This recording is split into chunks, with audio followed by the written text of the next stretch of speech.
He's fleeing. Fleeing. Now look, God can bless you in your flight. He found a nice wife.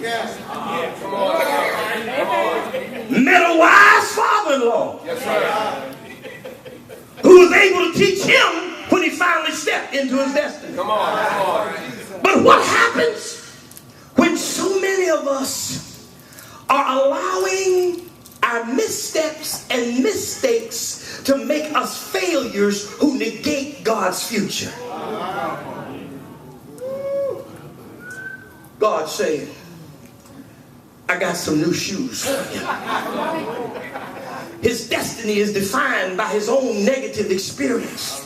And like many of us will embrace a negative experience and go to church where people will constantly reinforce our negativity and remind us of our failures. And aren't you the one who did this and did that? And you even run from the church and run from your neighborhood, run from everybody else because you're defined by who you are not. Because what you did is not who you are. It was a failure in your true identity. And now you're allowing your false identity to declare who you are. And you're being named by a lie rather than by divine truth. And if you internalize that lie, you'll start living a lie rather than being the person God called you to be. Because somebody told you you were nobody and you were messed up. You internalize that and think you're nobody, and you start acting like a nobody, and you let folk use you, abuse you, refuse you, deny you, walk on you because you believe. You're defined by your yesterday rather than by your God's tomorrow. Can I show you something? If you begin to look at the word, you begin to understand that God will find you when you're in a messed up situation. I was watching the Animal Channel, and they were showing how they caught monkeys in Southeast Asia. What they would do would get a narrow vase, which would allow you to get your hand in, and they would put fruit in the vase. Then when the monkey would reach in to get the fruit, with a fist, when you hold it on, you can't get it out. Oh, you miss me. You miss me. And then they would tie a string to the vase and pull you into captivity. And you see, I'm on the monkey side. And I'm watching the show and I'm screaming, monkey, let it go. Monkey, let it go. And what am I trying to tell some of us? We're being trapped because we're holding on to something. Let it go.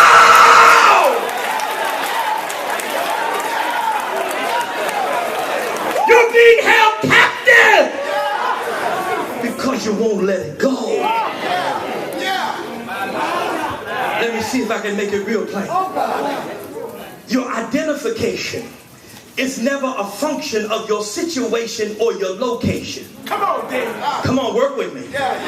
See, your situation and your location are not the basis of your identification, because your identification is in your creation. And once you claim your relation with the source of your creation, no situation or location can place a limitation on your elevation or your destination. Come on now.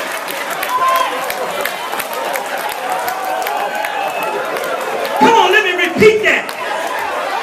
You see, in life, you're going to find yourself in situations and locations that will mess you up. There are places that you weren't made to be and you don't desire to be, but you never allow that situation and your location to be your identification, because no matter what your situation and your location, your identification is in your creation. And once you claim your relation with the source of your creation, no situation or location will place a limitation on your elevation or your destination. You can't stop it!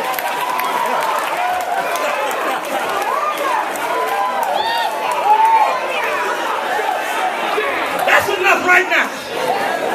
You ought to tell somebody tomorrow, I ain't where I want to be, but don't you name me based upon where I am. My situation and location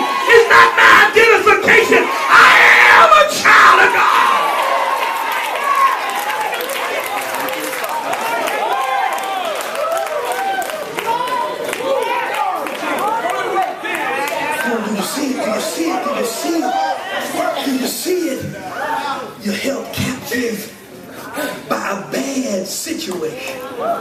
I try to use the illustration sometime. There was a young lady that I grew up with named Sarah Jane. And see, all of us call ourselves, we're going to make it. I got my football scholarship to go to college. When she graduated from high school, she started working right away for Wheeling Steel. Come on. I'm in school. She working. But there's an occasion where we were going somewhere, and it was the first time I flew, y'all. Piedmont Airlines. Yes, sir. Yes, sir. It was those days when you got on the plane, they gave you chewing gum so your ears would come on.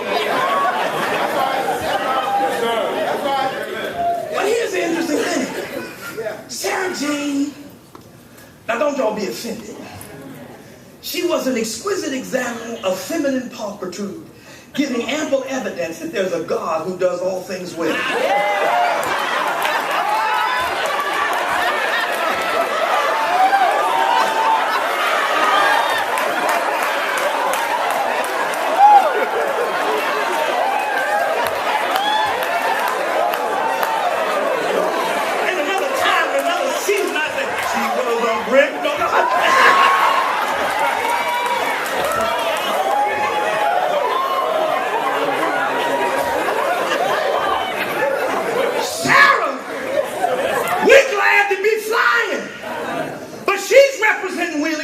And she's out there arguing with the folk. Excuse me, I fly first class. Where is my first class seat? Look at my record. I represent so and so and so. And when I fly first class. You will see that I always fly first class. She's sitting out there arguing. The plane is trying to leave. They call a supervisor. Supervisor comes and says, "Oh, you're absolutely right, Miss Miller. But we have overbooked first class. And if you're going to get on this plane, you're going to have to sit in coach." Huh? Now, we'll book you on first class, and we'll even give you a complimentary on the next flight. But if you're going to get this one, you got to go in coach. Well, she said, the next one won't get me there. Well, she said, I'm sorry, you have to. This plane got to go. You got to get in coach. She came back to coach. And here we are. Huh? Here's Miss First Class. Coming back to coach. Come on, y'all, be for real. Come on, y'all. That was our opportunity to say, oh. Miss Iron, what you doing back here? We thought you were first class.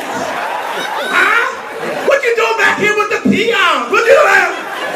She took it for a while and finally she put her hand on her hip, tilted her head to the side, said, y'all don't get it, do you? First class is not where I sit. First class is who I am.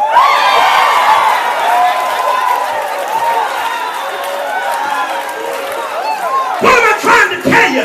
Sometimes you can't sit where you want to.